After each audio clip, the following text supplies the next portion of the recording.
திமுக ஒருங்கிணைந்த கோவை மாவட்ட பொறியாளர் அணி சார்பாக நேர்காணல் நடைபெற்றது. கோவை மாவட்டம் வடகோவையில் உள்ள திமுக மாவட்ட தலைமை அலுவலகத்தில் ஒருங்கிணைந்த கோவை மாவட்ட பொறியாளர் அணி சார்பாக ஒன்றிய, நகர, பகுதி, பேரூர் என கோவை மாவட்டம் முழுவதற்குமான கழக அமைப்பாளர்கள் மற்றும் துணை அமைப்பாளர்கள் பொறுப்புகளுக்கான நேர்காணல் மாநில பொறியாளர் அணி துணை செயலாளர் கு. சண்முகசுந்தரம் தலைமையில் நடைபெற்றது.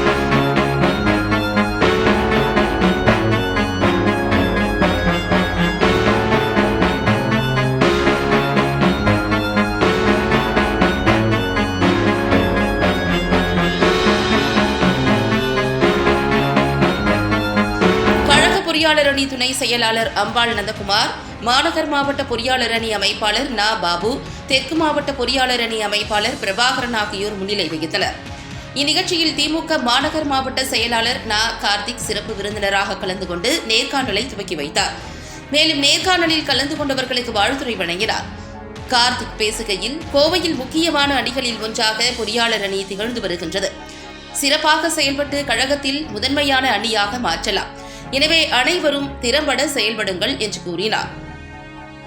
இதுகுறித்து நிர்வாகிகள் தெரிவிக்கையில், கோவையில் திமுக பொறியாளர் அணி ஒருங்கிணைந்த மாவட்டம் சார்பாக ஆன்லைனில் விண்ணப்பங்கள் விநியோகிக்கப்பட்டு தற்போது சான்றிதழ்கள் சரிபார்க்கும் நேர்காணல் பணி நடைபெற்று வருகின்றது. மேலும் தமிழ்நாடு முழுவதும் பொறியாளர் அணி சார்பாக நேர்காணல் நடைபெற்று வருகிறது. பொறியாளர் அணி மாநில செயலாளர் SKP கருணா எங்களுக்கு சிறந்த முறையில் வழிகாட்டுதல்களை செய்கிறார். பொறியாளர் அணி கோவை மாவட்டத்தில் மிக சிறப்பான முறையில் களப்பணி செய்து வருகின்றது.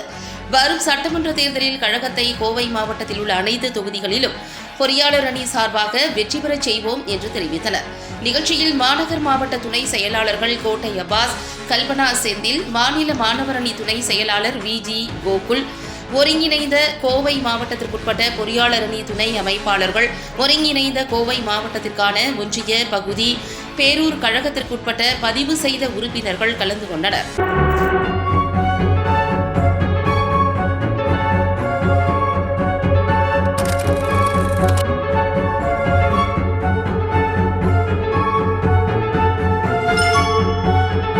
அனைவருக்கும் வணக்கம்.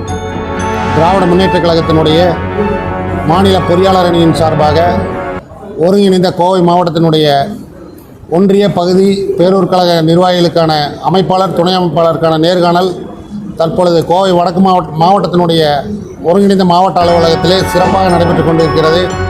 இதில் பெருந்திரளாக கலந்து கொண்டு நேர்காணலில் கலந்து கொண்டுள்ளார்கள். இந்த பொறியாளர் அணியுடைய நிர்வாகிகளுக்கான நேர்காணலானது ஆன்லைன் மூலமாக அப்ளை செய்து இன்று அவர்களுடைய விண்ணப்பங்களை சரிபார்க்கும் பணி நடைபெற்று கொண்டுள்ளது. இதில் அனைவரும் ஆர்வமுடன் கலந்து கொண்டு சிறப்பித்துக் கொண்டுள்ளார்கள். அனைவருக்கும் வாழ்த்துக்களையும் தெரிவித்துக் கொள்கின்றேன். மாண்புமிகு தமிழ்நாடு முதலமைச்சர் தங்க தளபதி, மாண்புமிகு தமிழ்நாடு துணை முதல்வர் திரு உதயநிதி ஸ்டாலின் மற்றும் கோவை மாவட்ட பொறுப்பு அமைச்சர் அண்ணன் திரு வி. செந்தில் பாலாஜி அவரோட அன்பான வழிகாட்டுதலிலும் எங்களது கோவை மாநகர் மாவட்ட திமுக செயலாளர் திரு நா. கார்த்திக் மற்றும் ஒருங்கிணைந்த திமுக மாவட்ட செயலாளர்கள் அவர்களுடைய அறிவுரையின்படி இன்று கோவை மாவட்ட கழகத்தில் ஒருங்கிணைந்த மாவட்ட திமுக பொறியாளர் அணி நண்பர்களுக்கான நேர்காணல் நிகழ்ச்சி இனிதே நடைபெற்றுக் கொண்டிருக்கிறது. இது பார்த்தீங்கன்னா, இது வரைக்கும் பார்த்தீங்கன்னா இளைஞர் அணி, மாணவ அணி அதுதான் திமுக நேர்காணல் நடத்திருக்கிறாங்க. அதற்கு பிறகு நாங்கள் பொறியாளர் அணியிலும் தமிழ்நாடு ஃபுல்லாக ஒவ்வொரு மாவட்டத்திலையும் இந்த மாதிரி நேர்காணல் நிகழ்ச்சி நடந்துட்டு இருக்குது. அது சமயமாக இன்றைக்கி கோவை மாவட்டத்தில் இது பண்ணியிருக்காங்க. எங்களோட மாநில செயலாளர் மரியாதைக்குரிய திரு SKP கருணா கழகத்தின் செய்தி தொடர்பாளர்கள் அவர் மிக சிறந்த வகையில் எங்களோட வழிகாட்டி கொண்டிருக்கிறாரு. அதேமாதிரி எங்களோட மாநில துணை செயலாளரும் கோவை மண்டல பொறுப்பாளருமான திரு கு. சண்முகசுந்தரம் MP அவர்கள் மற்றும் அண்ணன் S. A. நந்தகுமார் அவர்களுடைய அறிவுரைகளின்படியும் பொறியாளர்கள் கோவை மாவட்டத்தில் மிகச் சிறப்பான களப்பணி செய்து கொண்டிருக்கிறது. கழகம் தலைமை, மாவட்ட கழகம் கொடுக்கும் ஒவ்வொரு பணிகளையும் நாங்கள் ரொம்ப சிறப்பாக பண்ணிட்டு இருக்கிறோம். இது மட்டும் இல்லை, இன்னும் எண்ணற்ற திட்டங்கள் எங்களோட பொறியாளர் செயலை எங்களுக்கு சொல்லிட்டு இருக்கிறாரு. அது எல்லாமே நாங்கள் நிறைவேற்றுவோம். எங்களோட முதல் பணி இப்போ லாஸ்ட் மந்த் பார்த்தீங்கன்னா எங்களோட மாநில துணை செயலாளர் திரு S.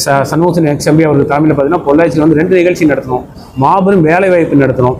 அதில் பார்த்தீங்கன்னா கிட்டத்தட்ட 2000 பெண்களுக்கு 10 முதல் 12ஆம் வகுப்பு டிகிரி, டிப்ளமோ படித்தவங்க 2000க்கு மேலே வேலைவாய்ப்புகள் நாங்கள் லாஸ்ட் மந்த் ஏற்படுத்திட்டு இருக்கிறோம்.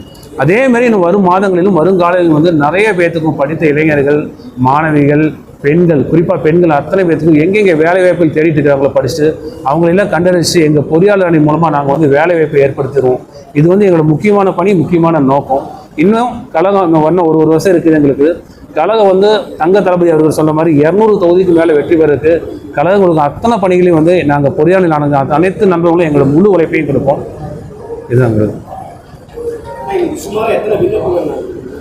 இன்னைக்கு கோவை மாவட்டத்தில் பார்த்தீங்கன்னா கோவை மாநகர் மாவட்டம், தெற்கு மாவட்டம், வடக்கு மாவட்டம் 3 மாவட்டம் சேர்த்து கிட்டத்தட்ட 500 பேருக்கு மேலே விண்ணப்பிச்சிருக்காங்க. இப்போ வந்து 350 400 பேர் இன்னைக்கு வந்து வந்திருக்காங்க. சில பேர் தவிர்க்க முடியாமல் வரல, இன்னும் வந்துட்டு இருக்கிறாங்க. நேர்காணல் அட்ரஸ் பாதி இது முடிஞ்சு. இது எல்லாமே எங்களோட ஆன்லைனில் வந்து QR கோடு மூலமாக வந்து ரெஜிஸ்டர் பண்ணி அதன் மூலமாக நாங்கள் வந்து தேர்ந்தெடுக்கிறோம். ஆமாம், இன்றைக்கி எல்லாம் முடிஞ்சு நம்ம உரிய கழக தோழல் வந்து நாங்கள் நிர்ணயித்து தலைமைக்கு எங்களோட மாநில துணை செயலாளர் அவங்களை கவனத்துக்கு கொண்டு சென்று மாவட்ட கழக செயலாளர் கூட எங்களுக்கு டிஸ்கஸ் பண்ணிவிட்டு இன்றைக்கி வந்து இறுதி பண்ணிடுறோம். எங்களோட மாநில செயலர் வந்து இந்த மாதிரி இறுதியில் கொண்டு வந்து பட்டியலில் வந்து வெளியில் கொண்டான வேலைகளை அவங்க பார்த்துட்டு இருக்கிறாங்க. ஸோ அப்போ தான் அவங்களுக்கு வந்து கழகம் வந்து எல்லா கொடுக்குற வேலைகளுக்கும் எங்களுக்கு வந்து ஒரு இது இருந்துச்சுன்னா டீம் இருந்துச்சு நல்லா ஒர்க் பண்ணுவோம். அதனால் இந்த மந்த் எண்டுக்குள்ளே வந்து நாங்கள் அனௌன்ஸ் பண்ணிடுவோம்.